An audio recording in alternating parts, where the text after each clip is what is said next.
आज मैं आपको जायसी का अध्यापन कार्य प्रारंभ करवाऊंगी।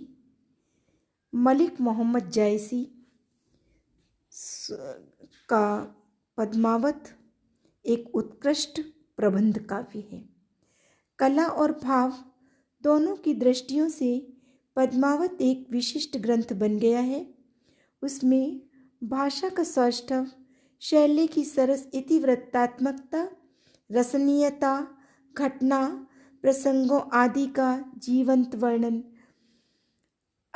और अलंकृति पर्याप्त मात्रा में मिलती है। इसकी महत्ता और गरिमा का रहस्य जहाँ एक ओर इसके दर्शन और अध्यात्म में छुपा है, वहाँ दूसरी ओर इसमें कला पक्ष में दोनों का समुचित योग भी हुआ है। इसमें विशिष्ट सौंदर्य आ जाता है। भाव पक्ष के अंतर्गत कृति का प्रतिपाद्य रस निरूपण, प्रकृति चित्रण और चिंतन पक्ष आता है, तो कला पक्ष में भाषा शैली, अलंकार, छंद और कलात्मक विशेषताएं आती हैं। जायसी में कला सौंदर्य और भाव सौंदर्य दोनों ही पूर्ण रूप से विद्यमान है। तो आपके पाठ्यक्रम में जायसी का मानसरोधक खंड है, तो मैं अब उसको पढ़ाना प्रारंभ करती हूँ।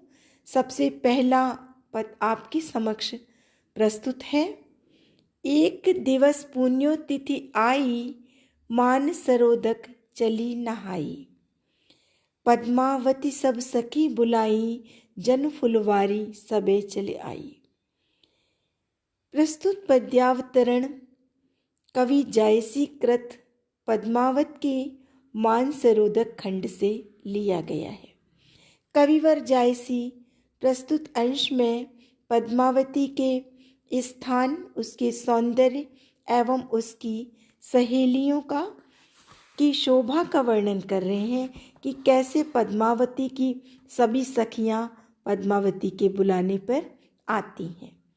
तो एक दिवस पुण्यो तिथि आई, मान सरोदक चली नहाई। जायसी ने कहा कि एक दिन पूर्णिमा की तिथि आई, एक दिवस पुण्यो तिथि आई कि एक दिन पूर्णिमा की तिथि आई, मान सरोदक चली नहाई। पद्मावती मानसरोवर में स्नान करने चली। पद्मावती सब सखी बुलाई। पद्मावती ने अपनी सारी सखियां बुलाई। जन फुलवारी सबे चली आई। वो सारी सखियां जब सज धज कर आनंद से पूरित होकर इस प्रकार चली आई, जैसे जन फुलवारी सबे चली आई, मानो कोई फूलों से खिली फुलवाड़ी ही उठकर चली आ रही हो। इन सखियों में कोई चंपा, कोई कुंद सहेली, कोई सुकेत रस नारस बेली। इन सखियों में कोई चंपा, कोई कुंद, कोई केतकी, कोई करना और कोई रस बेली के समान थी। ये सब फूलों के नाम थे और जायसी ने विभिन्न प्रकार के सौंदर्य को देखकर विभिन्न प्रकार के पुष्पों से उपमा दिए कि जायसी की उपमा ही सबसे ज़्यादा प्रसिद्ध है।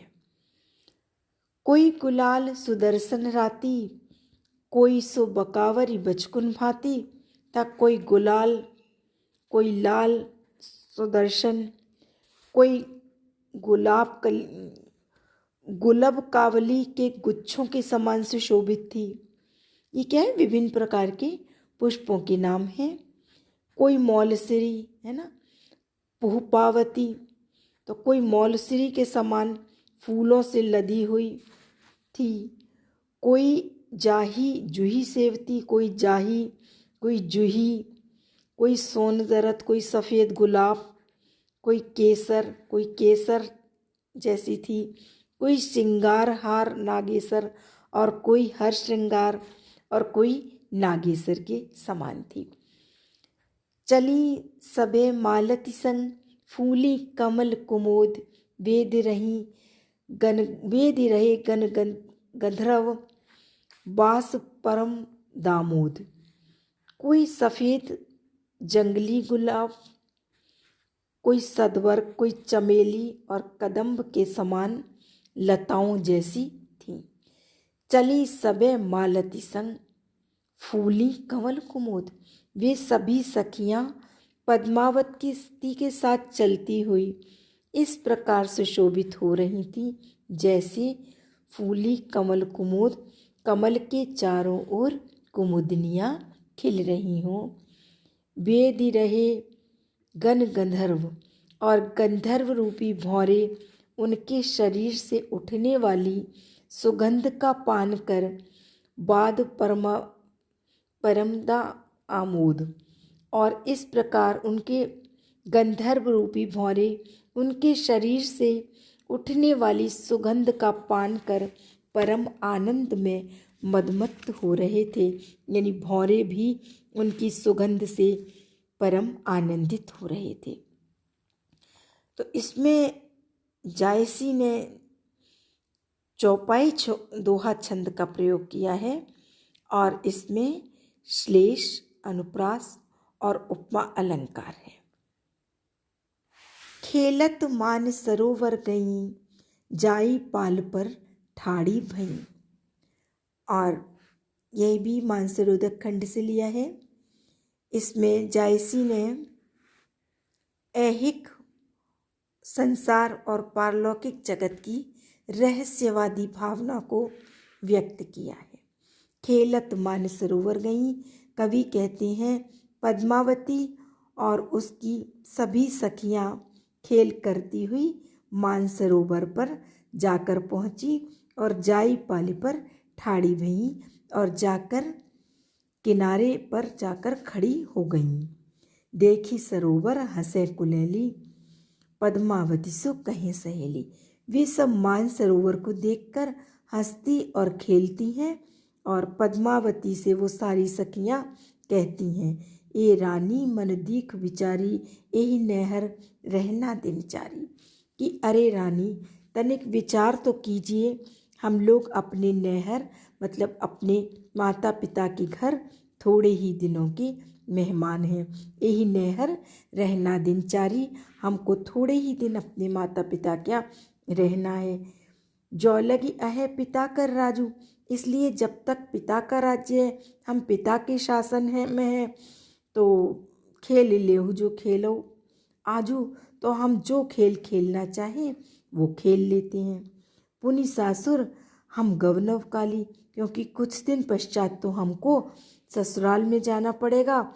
तब कित हम कित यह सरोवर पाली, तब फिर कहाँ यह तालाब, कहाँ तट क्रीड़ाएँ हमें करने को मिलेगा। कित आवन पुनि अपने साथ था, और वहाँ से हम कैसे आ पाएंगे, हमारे वश में नहीं होगा आना। कित मिलके खेलब एक साथा, तो हम सब एक साथ मिलकर कैसे खेल सकेंगे। सास ननद बोलन जीव नहीं, और वहाँ तो सास नंद हमको बोलने ही नहीं देंगी। और दारुण ससुर न निसरे देही, और जो कठोर ससुर होगा, निष्ठुर ससुर होगा, वो हमको घर से बाहर भी नहीं जाने देगा।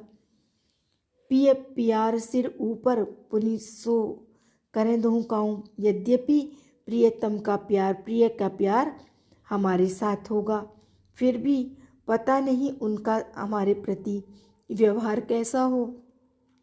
दुहु सुख राखे कि दुख दुहु कस जन्म नेहा, और हमको पता नहीं वह सुख से रखेंगे या दुख से दुहु कस जन्म निभा, और किस प्रकार हमारा आगे का जीवन निर्वाह होगा। इसलिए आज ही हम अच्छी तरह से जितना खेलना चाहें यहाँ खेल सकते हैं। और इसमें यदि आध्यात्मिक पर अर्थ लिया जाए तो इसमें समाप्तोक्ति अलंकार है। और यहाँ पर जैसे यह लोक नहर है और परलोक ससुराल, बालाएं जीवात्माएं हैं, तो इस लोक में पुनरागमन अपने वश की बात नहीं होती। अतः पति परमात्मा है, तो उक्ति शेष विस्तारों से आध्यात्मिक अर्थ भी यहाँ पर है, लेकिन इस समय जो जायसी ने वर्णन किया है वह एक लौकिक परिप्रेक्ष्य में ही किया है।